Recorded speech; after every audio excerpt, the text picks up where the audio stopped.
Hey guys, welcome back to Road to a Swift project. Today we will be covering ForEach loops. Let's get into it. So today we will be improving the home view and we will be having 4 lists total. We will be having a trending movie list, a trending TV list, a top rated movie list and a top rated TV list. These sections will be scrollable in a horizontal format, much like you see in apps like Netflix, Apple TV or Prime Video. So we're going to start by creating 3 more test URLs for the example, which will be in the description below if you want to follow along. I'll skip this part because we've already done something similar when we were doing the example URL for the header in home view. Now we shall add the section headers for each section, being the top rated movie, the top rated TV, trending movies and trending TVs. Now we need to add the headings for the 4 sections into home view. But first we want to practice good coding practices, so we will have a separate view for the horizontal lists so we can call in home view. So we will press Command N, we will name it horizontal list view, and then we can adjust the horizontal list view as we want, separate from the home view itself. So we'll press create, obviously get the standard SwiftUI view. Then we'll need a header or a title, and then we'll also need the images. So the title will actually be the header and the images will be the titles. So we'll create a variable, 2 variables, one for the title and one for the images. So we'll type in let header equal, and for now we will set it to trending movies. So we'll do global, and then we'll type dot, and then we'll type trending movies. Then for the images, because there are multiple example images at the moment, we will need to create an array. So we will do let title, and then we will create an array for the global example test URL 2, 3 and 4, which we created in the global shared view model. So we will actually get rid of this single one and we will replace it with an array. So we will do square brackets, and then we will call the global dot example test URL 2, comma, global dot example test 3, comma, global dot example test 4. Then we will have all the variables or the images that we called from static let global. But we will need to change the let to a variable var, as these URLs could change easily, especially when we use the API, which we will do in later episodes. So we will actually need to change the let to var, and we'll do that now. So we now have var title, so as they could change.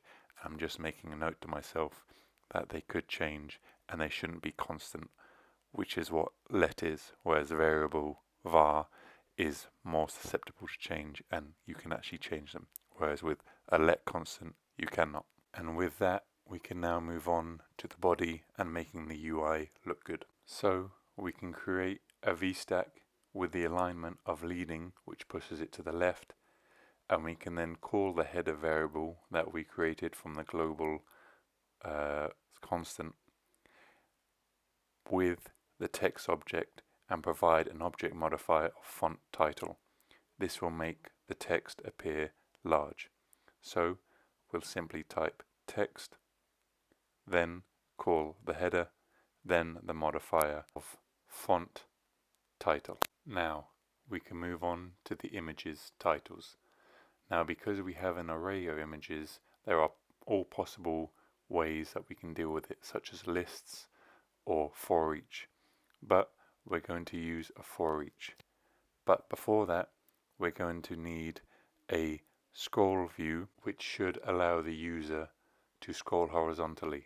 So we will create a horizontal which will allow the user to scroll horizontally, and then within the scroll view create a lazy hate stack, so the titles or images only load or when they appear. So then, as mentioned, we will use a ForEach loop to loop through all the titles in our title array. So we can simply type ForEach with the parameters of titles with a title coming in within the closure. Also, because the title var is an array of strings, this means that it has no actual identification, which means Swift cannot comprehend what title is what. Therefore, we need to add some form of identification. So, after titles, we will actually need to add another parameter of ID self. This is done by doing ID : dot self.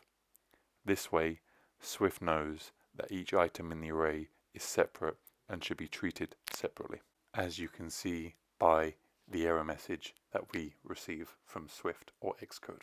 So, therefore, within the ForEach loop, we will now add, after adding a comment, as the comments can help remind yourself of different things and they're not actually compiled by Swift within the UI.